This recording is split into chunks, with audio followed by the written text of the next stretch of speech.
Hello, everyone, and welcome to today's webinar hosted by the International Society for the Prevention of Child Abuse and Neglect.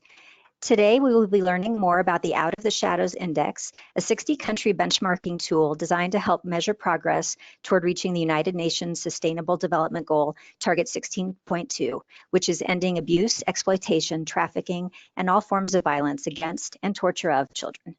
This tool was developed by the Economist Intelligence Unit with the support of the World Childhood Foundation USA, Oak Foundation, and the Carlson Family Foundation. We are pleased today to welcome Catherine Stewart of the Economist Intelligence Unit and Nicole Epps of World Childhood Foundation as they present an overview of the tool and explain how child abuse and neglect professionals worldwide can use the data to improve outcomes for the children and families they serve. Right now, I have everyone on mute to avoid background noise.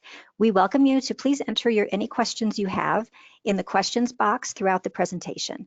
Catherine and Nicole will answer any questions at the end as time permits. Our main presenter today is Catherine Stewart, a consultant for the EIU's public policy practice in New York. She joined the team in 2012 and is responsible for designing and managing benchmarking and policy analysis projects. She has an expertise in security and human rights issues, including nuclear, child protection, and environmental, health, and economic security. Catherine has led the Out of the Shadows Index since its inception.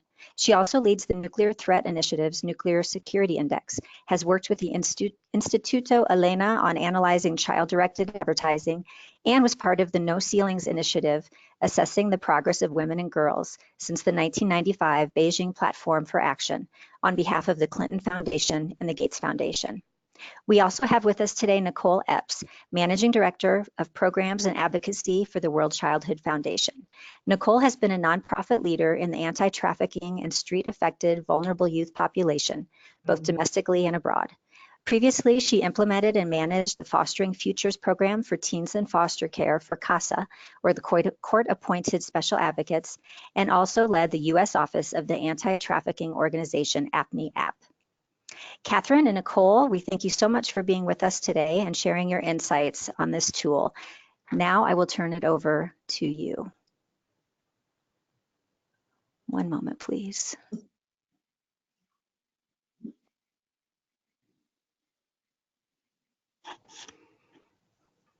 Hello, everyone.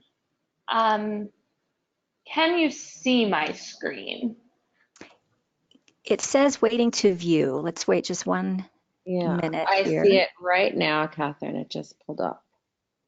Wonderful. Thank you so much, everyone, for joining us today. I'm Catherine Stewart, and Nicole and I are going to spend some time taking you through the Out of the Shadows Index and then showing you how the model works so that hopefully you can use it in some of your own efforts moving forward. So, to give you a brief overview, the Out of the Shadows Index benchmarks 60 countries on how they are responding to sexual violence against children. We look at 4 categories of the issues, so the environment in which child sexual abuse and exploitation occurs, the measures that can be taken to prevent child sexual abuse, so teaching people and parents about the risks, or setting up sets of institutions that can help to educate populations on the issue. We look at the legal framework, so what laws are actually in place to protect children against child sexual abuse and exploitation. We look at the government capacity and commitment to actually institute those laws. Do they have policies? Do they have budgets? Do they have structures? And then we look at how other sets of stakeholders, the industry, civil society, and media can support response to this issue. Was waiting to view? Sorry, I think we can hear someone here. Oh, my apologies. Our goal with this index is to develop a good practices framework to identify policy and structural gaps in countries. We wanted to create an independent assessment of responses to child sexual abuse and exploitation that would allow us to track progress towards meeting SDG 16.2. And we wanted to raise awareness among those who typically aren't engaged in this issue on how they can step up and protect children. Our 60 country index covers countries around the world in all regions, of all income levels, and of all sizes. We cover 85% of the children globally and hope over the duration of this initiative to ultimately cover all children. And some of the things we've found so far are that there are gaps in every country. So looking at this performance, you'll see that even the countries that do the best only get credit on about 85% of the 135 metrics that we look at within this index.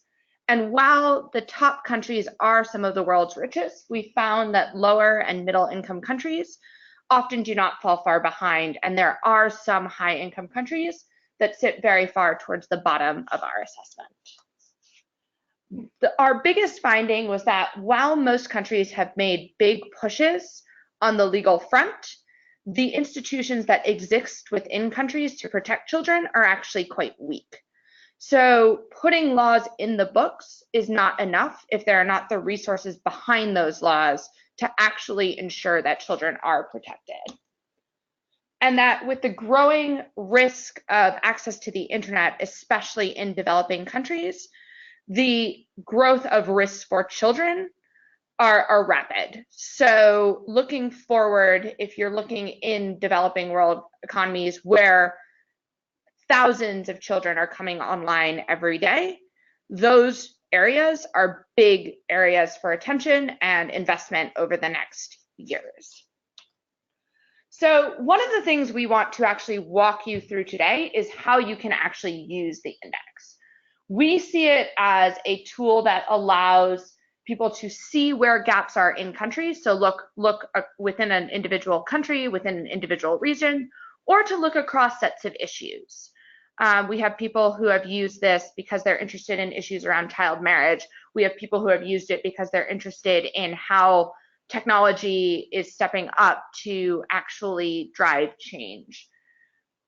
We want it to be an area of recommendations for action. So how can stakeholders combine their efforts to more effectively deal with child sexual abuse and exploitation? And we want it to become a driver of the conversation, especially in line with the SDGs. So with that, I'm actually going to move directly into our tool and give you a run through of what is there and how you can best use it.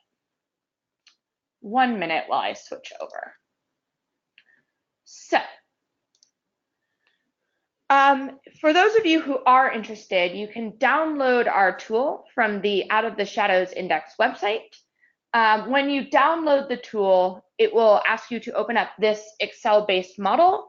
You do need to accept and enable the content and the macros in order to be able to see this index. So just to give you a very brief overview, every country has a score of 0 to 100 that is a weighted average of our 4 categories: the environment, the legal framework, the government commitment and capacity, and engagement from industry, civil society, and the media. When you open the tool, you'll get an About the Index page that allows you to better understand some of the methodology behind what we've done. Using the tabs at the top, though, you're actually able to work through this entire interactive model to understand information that's most relevant to you, although our map seems to be having a difficult time today. Apologies there. So, to start on the map tab, you are able to choose from all of our different indicators. We have 34 of them to understand a high-level picture of what's happening in our 60 countries around the globe. For example, if you're interested in issues around online grooming, you can click on the index, on that indicator to see how countries perform. If you are interested in seeing kind of even breaks across countries as opposed to quartiles based on scores, you can also change the classification method. We recommend using quartiles. It's a little bit easier to deal with. Moving on, if you're interested in digging deeper into the actual performance of countries' rankings across the overall 4 categories, we have a ranking tool that gives this high-level visual. You are able to look at different regions and income groups, either by filtering or by highlighting as you see fit. You can highlight countries of interest, and you can look from either high to low or low to high. So depending on which regions you work in, which countries you work with, these tools allow you to narrow the scope of the index. Moving on, we allow you to look at the issue in 2 ways. The first is through indicator rankings. So our index has 34 indicators broken down into over 130 sub-indicators. Each question has been answered for every country, and depending on your area of interest, you can use this area of the index to understand how a country maps against its peers. So, for example, if you're interested in how gender equality feeds into this, you can look at this, you can use the navigation tool to identify how countries match up on this issue. Here you'll see the criteria that the EIU team has used, the source, and kind of how scores match up. We have 2 types of indicators that are in this model. The first is quantitative data that's generally drawn from publicly available sources like the UN, the World Bank, the EIU itself, so we run a whole set of proprietary data. And then we have qualitative indicators that actually dig into regulations, policies, practices in countries and assign a numerative score based on the qualitative evidence that we've collected. So here's an example on looking at how legal frameworks prohibit sex with minors. If you're actually interested in exploring a country, we also have a country profile, a set of country profiles that allow you to see what's going on in a given geography. We look not only at the high level, but also at the individual indicators and where there are areas of weakness and strength. If you're interested in our sub-indicators, you're also able to filter to see another level of nuance beneath this. If you're interested in seeing the overall perspective of what's going on in a country, you can also look at our country data sheet. So this is a good way to understand, again, where there are gaps and where there are areas of strength within a country. If you're looking at how countries do perform, especially against their peers, we have a country comparison tool that allows you to look at either the indicator or sub-indicator level of how 2 countries match up. And then we also allow you to look within or across more than 2 countries, up to 6 countries, to understand where some of the challenges exist. We find this an extremely useful tool when we're looking within a region and we want to see where countries are lagging and where there might be best practice examples. For those of you who are interested in some of the correlations and relationships between factors that feed into the index scores, we have a scatter plot. What this does is help us identify the relationship between drivers of response to child sexual abuse and overall performance. We also include a series of background indicators down here at the bottom that provide context for our overall index performance. So for example, looking here at GDP, yes, there is a mild relationship between how well countries are responding to the issue, but that relationship is pretty small, which kind of reiterates what we said before, that yes, high income countries come at the top, they have more money to institute structures and drive change, but our lower and middle income countries are not falling too far behind. For those of you who are interested in just the underlying metrics and how that might relate to your research, we have an entire data sheet that shows all of the information that we have collated for every country. And then for those of you who are interested in how the weighted averages work, we have an entire weighting scheme available on our weightings tab that allows you to actually change weightings. So if you're not interested in the environment, you think that kind of structural issues that exacerbate and or prevent the issue are not an area of interest for you, using the custom weight profiles up here at the top, you can actually zero out the legal environment, or sorry, the environment area. Why is it not working? Oh, sorry, my bad. To rescore the index based on your areas of interest. I realize that's been quite a long run through without any time for questions of this model and what's included in it. But before we open up the floor for some of these more technical questions, Nicole, is there anything you want to add around why childhood has chosen to be part of this initiative? Absolutely. Thank you, Catherine, and for this great overview. So for the World Childhood Foundation, we truly believe in the importance of partnership and coalitions to help us to perform the Sustainable Development Goal 16.2 to end all forms of abuse and exploitation and violence against children. When we were approached by the Economist Intelligence Unit to create this first benchmarking index, it was important for us to be with an organization that had such a great reputation and track record as the Economist Intelligence Unit. And we knew that we are more powerful together when we work with other organizations. And so by partnering with the Oak Foundation, as well as support of the Carlson Family Foundation, we thought that together we would support this index, which is the first of its kind to measure countries' responses, but most importantly, to show that these 60 countries represent 85% of the world's children. And we all have a say, and that's why it was very important for us to all work together. So again, we're so thankful and appreciative of the opportunity to be a part of this index.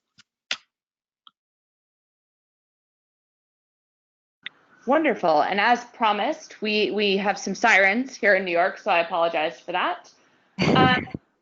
But Heather, do you want to spend some time filtering through the questions, asking any questions that you think we need to answer as we help people figure out how this tool can be used?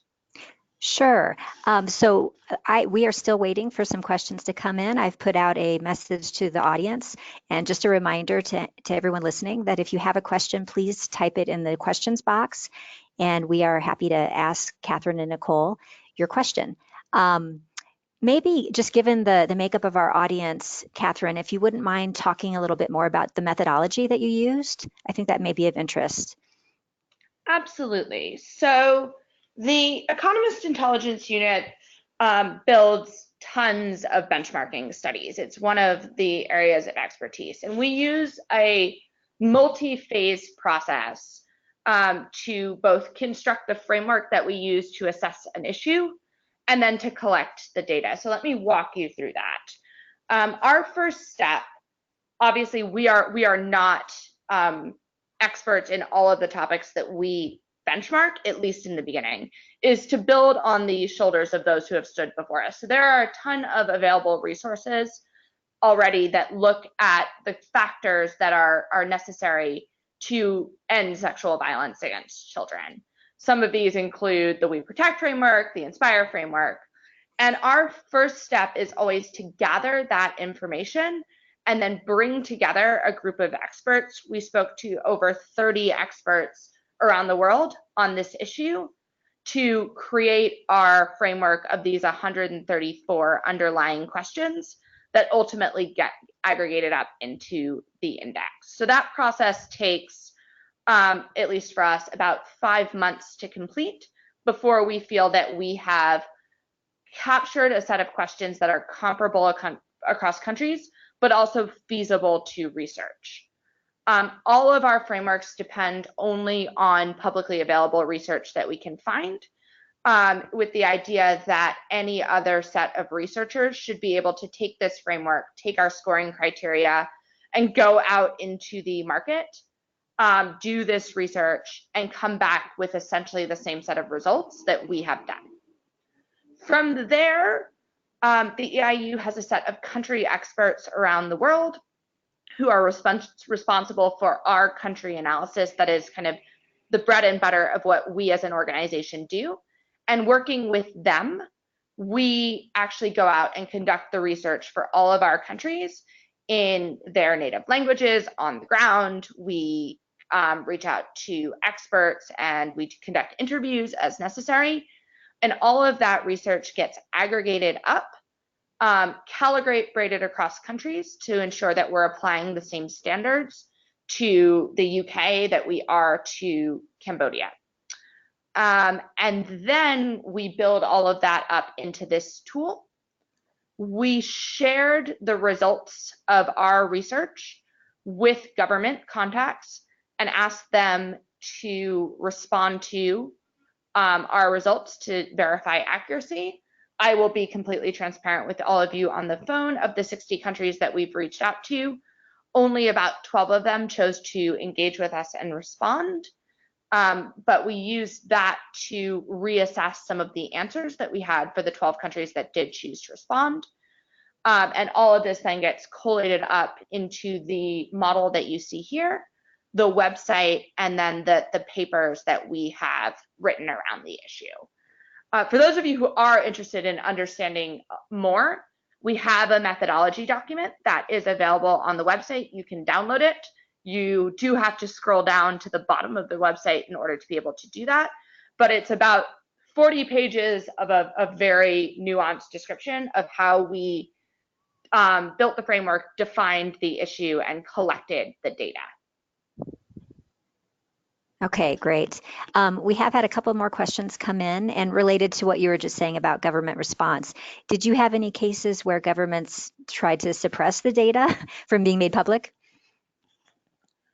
No, is kind of the blanket answer. We had experiences where governments felt a little bit uncomfortable with their performance and were keen to provide us with additional evidence to prove that they are doing more than we were able to publicly find. But no country asked us not to publish this research. No country kind of attempted to stand in the way. And a number of countries were extremely open to discussion with us about what they're doing and where they've run into challenges. Okay, great. I think you may have touched upon this early in your presentation. One audience member is asking, have you been able to see correlation between your qualitative and quantitative data and patterns that might show some key practices, responses, et cetera, that impact specific quantitative areas? I don't know if you can give an example. So I think what is being asked is whether or not we've been able to track the relationship between qualitative actions being taken by stakeholders and kind of quantitative outcomes, I suspect. Yes. And that's one of the things that we're aiming to do over time. So the goal of any of these benchmarking indices is every few years to go out and redo the research to see where changes have occurred, and then to track that against the outcome indicators that sit in our background indicators. One of the challenges that we have here, and one of the reasons we're measuring response rather than prevalence, is that data on the prevalence of child sexual abuse and exploitation is notably weak. And one of the big pushes as part of the SDG indicator initiative is to get a sense of the scale and scope of this issue. So one of our hopes over time is to be able to see how changes that are being made by stakeholders ultimately result in changes to the quant data. Although we haven't been able to do that yet, given the dearth of prevalence data on for countries globally. One of the things I will say, though, is that we've been able to pinpoint sets of initiatives that have happened within countries that have had tangible impacts on the ability of countries to respond. So some examples I'll give you are around dedicated structures in law enforcement to respond to child sexual exploitation rings. And one of the big examples that we've been able to track here is the UK government funding an entire legal department in Kenya that went out and is breaking up child sexual exploitation trafficking rings. And that type of information is tracked through the index.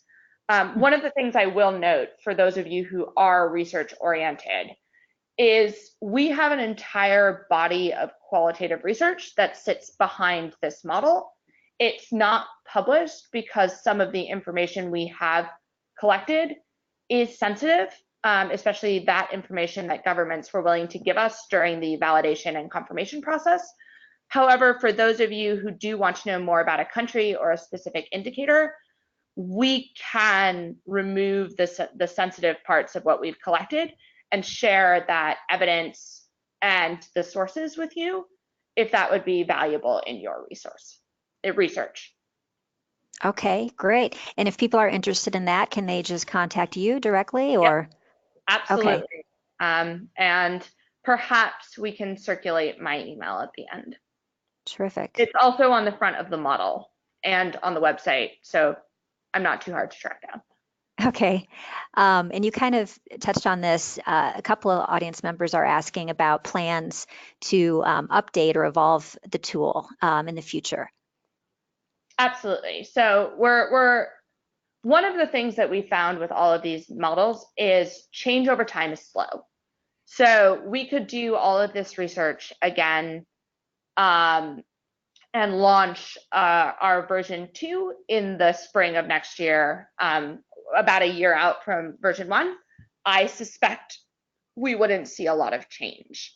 So for us, what we're aiming to do right now is raise awareness about the tool with the idea that 2 or 3 years down the road, we will undertake this entire initiative again, and we will start to see some of the changes that we're hoping are going to come as a result of people paying more attention to the issue and as a result of the SDGs.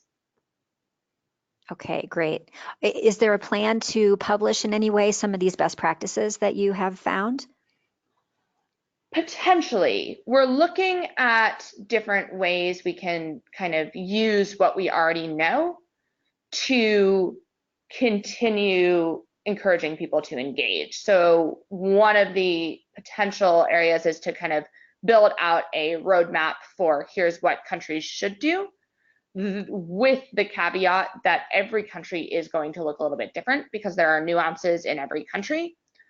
Another concept that we're exploring is whether we take a specific subject area or a specific topic contained within the index and do a deep dive to understand more around what can be done. A big kind of push on this front would be in the private sector, which is generally the set of stakeholders who are least engaged with this issue and have some of the biggest ability to actually drive change, especially those who work in media and tech. Okay, great. There's a question about how you may have come across or handled cultural differences and interpretations around abuse and neglect. Was that a challenge in any way? Absolutely. So one of the things we did do in the very long methodology paper that is available is document some of those challenges that we came up against. But of course, social cultural norms is one of the biggest. So an example that I hear a lot is in some of the areas of northern Brazil, where there's a firm belief that fathers own their daughters and can do what they want with them, and that can potentially include sexual abuse. And one of the things we looked at are some of the broader gender and cultural norms that can exacerbate the issue.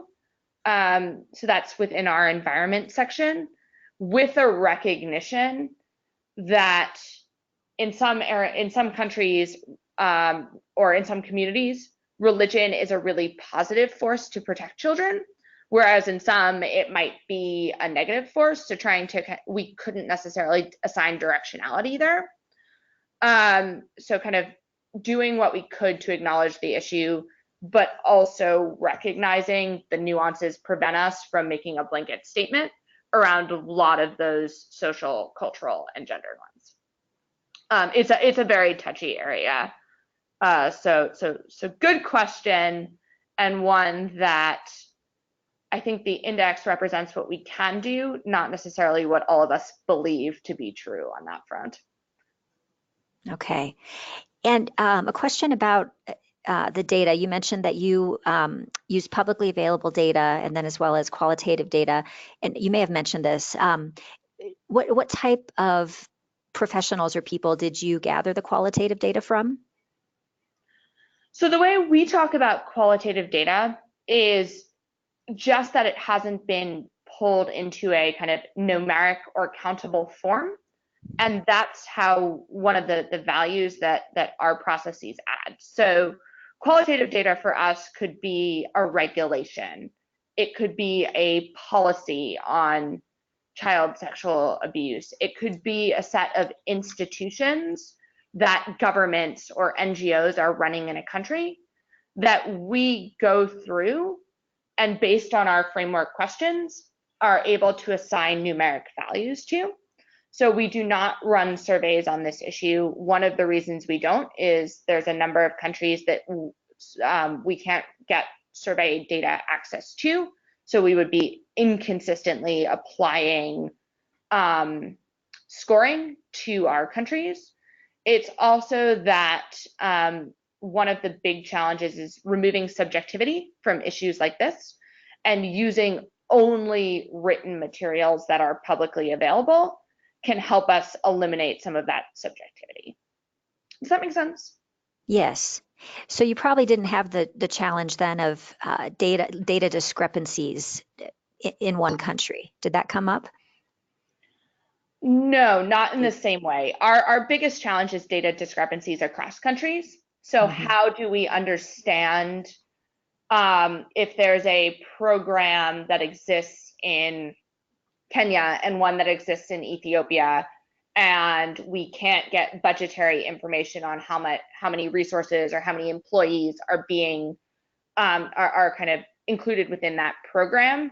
How do we understand the scale, quality, and reach of one of those programs? So we look at those type of issues and do a lot of work to level out discrepancies there as part of our entire calibration process, but we don't tend to have conflicting views of what's actually happening within a country.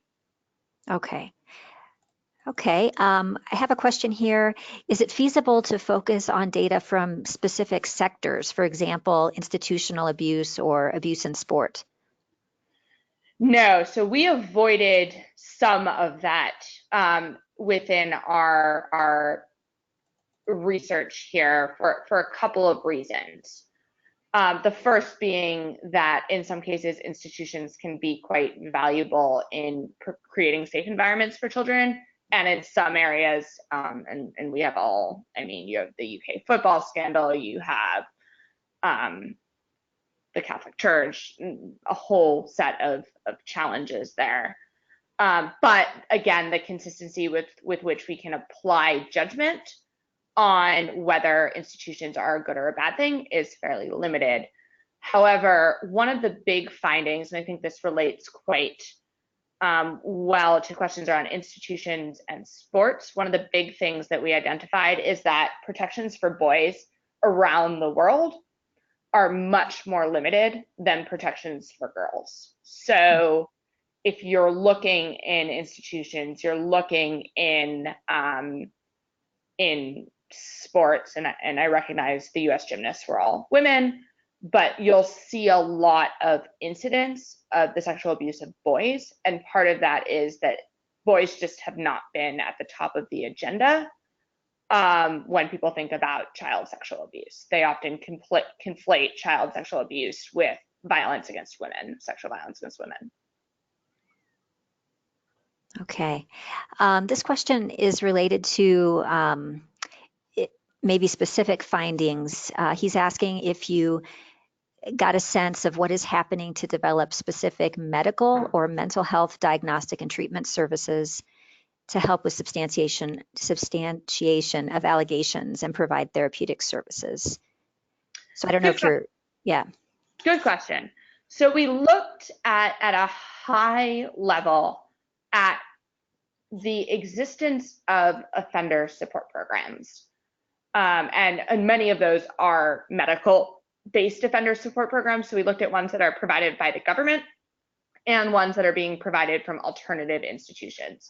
What we found is that they're very nascent in most countries. So we found only a few countries who do have any of these programs at all. But where they do exist, they've been proven to be highly effective. So one of the recommendations that we do have is that organizations, governments invest in and invest behind these types of programs. Okay, great. We have someone here that's wondering if you can kind of show in the tool how a policymaker might be able to use it in regards to a given topic, for example, bullying. Can you just kind of show a little bit inside the tool where people can search? Yeah. Yeah, absolutely. So it depends on how you want to look at the issue. So I think policymakers often tend to look within countries, but I get the sense that people want to look across countries here within this question. So yes. The way I would deal with this is starting with our indicator ranking, and I would choose, depending on what type of issue you want to choose, we can look at types of issues that we deal with that are more related to bullying, if the internet wants to, if the tool wants to work. Let's take societal attitudes. So starting here, you'd be able to get an overview of the broader issues, the societal attitudes around protection of children, around kind of bullying, around gender norms are all included within this.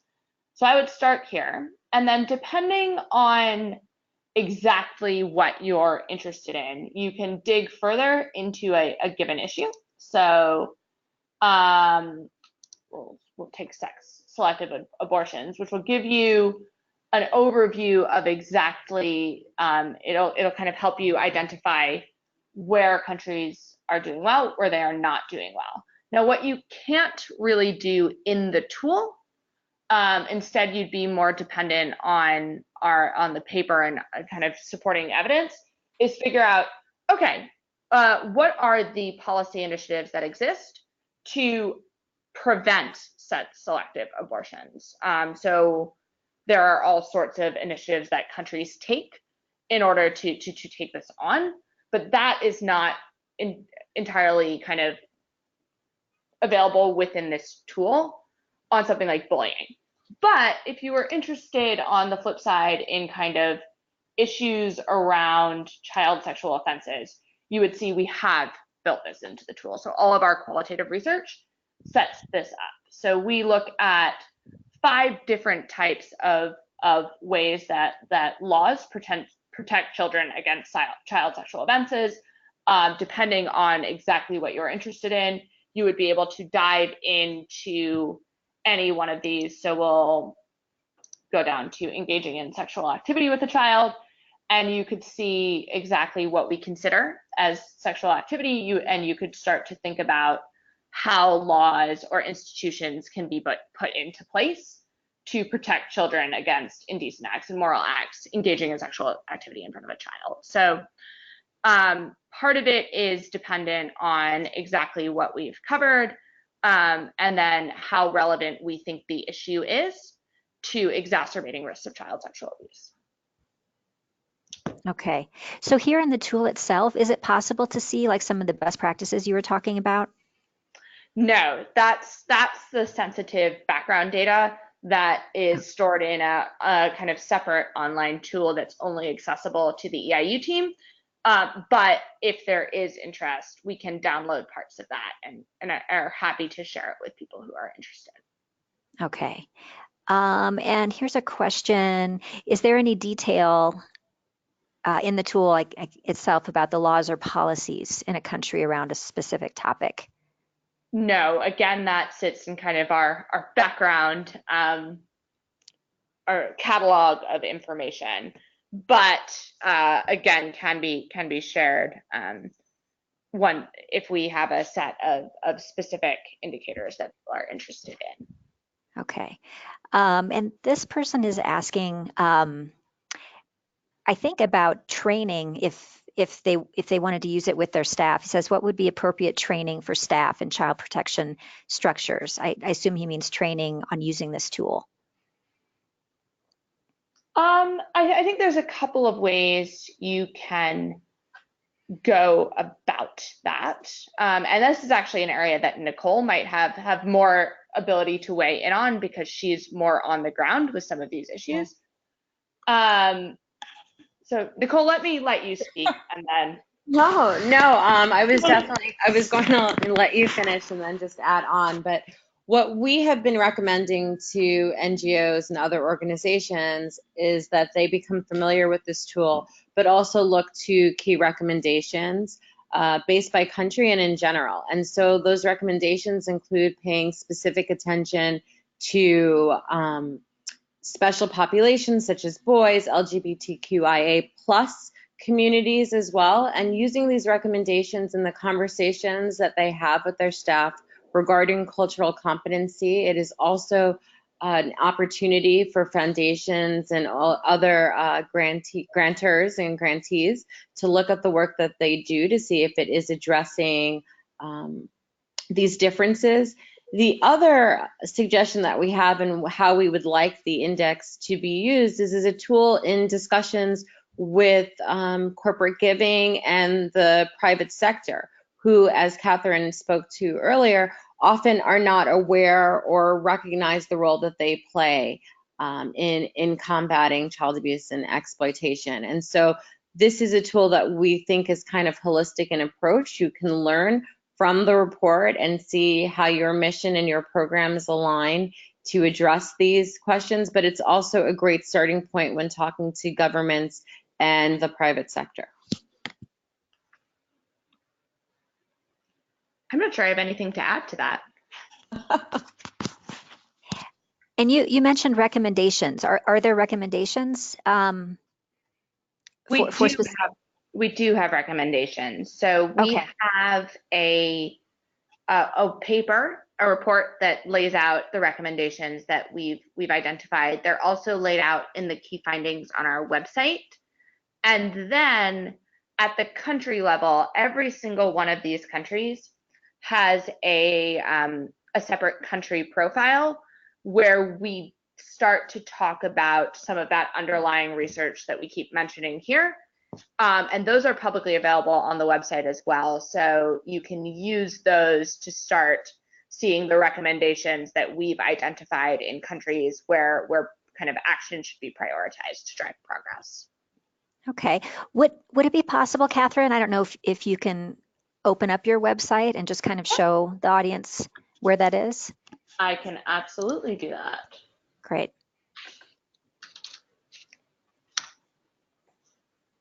So for those of you who can see my screen now, this is our website, and if you scroll down, you'll start to see some of our key findings that include the recommendations.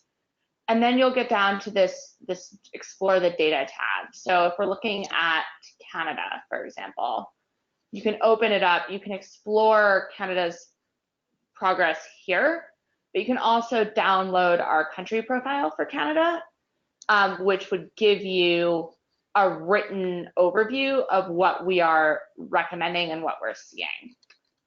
And this is also a place where you can download all of the data, including this tool. That's great.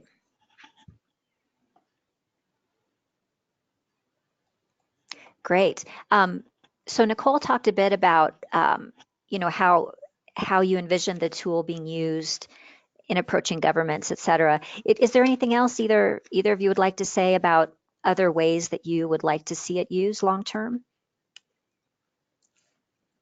I think the way I would like to see it used is as a way to identify where this is a huge issue, where we prioritize our resources so that 10 years from now, we don't need this index anymore. So I think that's kind of the way I think about it. It's going to governments, it's going to other stakeholders to help them understand the issue, to make sure they're paying attention and help them think about what is our top line set of steps to actually go about combating this issue.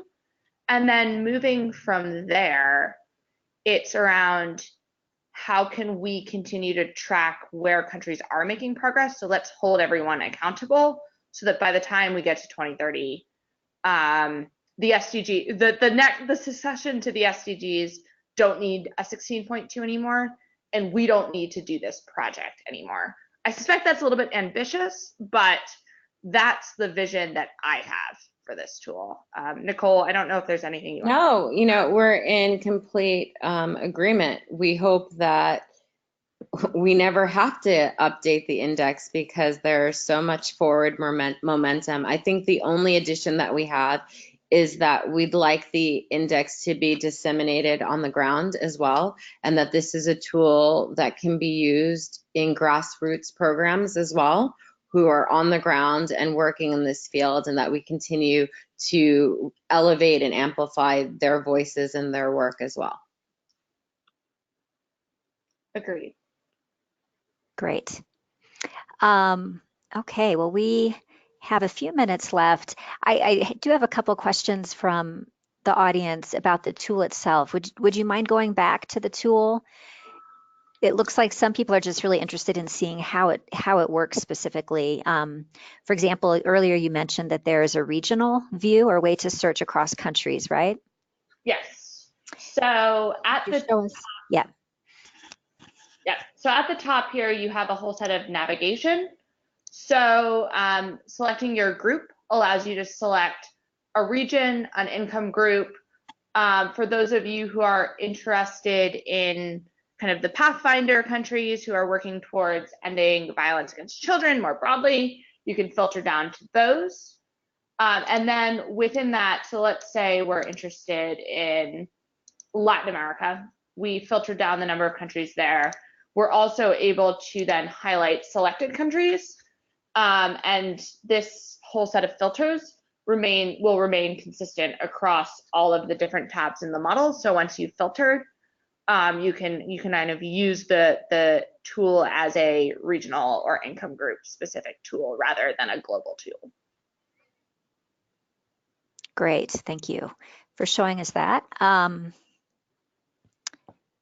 Yeah, I'm just looking through the questions here. I think that we've addressed everyone's questions. So audience, if you still have a question for Catherine or Nicole, please type it in the questions box and we can get in another question or two. Otherwise, as we're waiting for that, is there anything else, Nicole or Catherine, you'd like to say? Just thank you for taking the time to learn about the tool. I think it's a good first step for us, so we're very grateful. The same. Thank you so much for taking the time as well, and we're just appreciative. So thank you again. Wonderful. Hold on, a couple more questions coming in. great. This is a good one. Can countries reach out to you to be added to the list? Or how are you going to try to expand the number of countries that are included? That's a good question. In the past, there have been programs like this where countries have reached out, and we have kind of taken that reach out into account and used it to bring countries into the fold. I'm keen on that. I think when countries are excited about being involved, it gives a big impetus for them to continue to drive progress if they are included. So I think that is one area. We will also kind of continue to look at the countries that have the most children. So we have 85% of them now. If we added 20 countries, what countries would we need to add to get to 90 or 92%?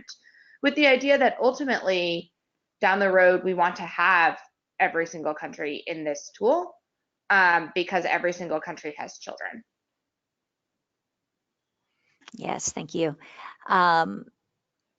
Let's see, there's a question here about whether you have any information on the cost or burden of this issue on a country. There have been estimates on kind of the aggregate economic losses of sexual violence against children globally. The figure is astronomical. It is huge. We have not tried to disaggregate that down to country level. And the reason for that is because we don't know the prevalence of the issue. So connecting the dots and being able to calculate our way back to get an economic burden for a country is nearly impossible given the data gaps right now. Okay, thank you for that. So back to the tool and how to use it. Is there a way to see the global incidence of any one issue? You've shown us how to compare between countries.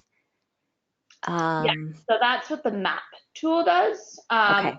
Is that you can then choose kind of the 34 indicators and look at what's going on kind of globally. So this is a age of consent. I've made it quite small, but if you're looking, you can see kind of where there are big gaps around the age of consent versus the bulk of the rest of the world, which actually does pretty well on this. Okay, great. All right, I think we have addressed all the questions that have come in. Take one more quick look here.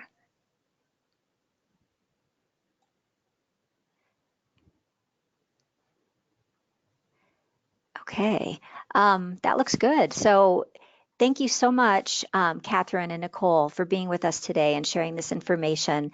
And thank you to everyone for joining. I'm trying to change the screen back. Give me 1 second, please.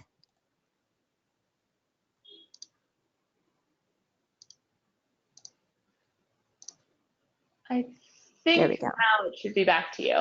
Yes, thanks so much. Okay, great.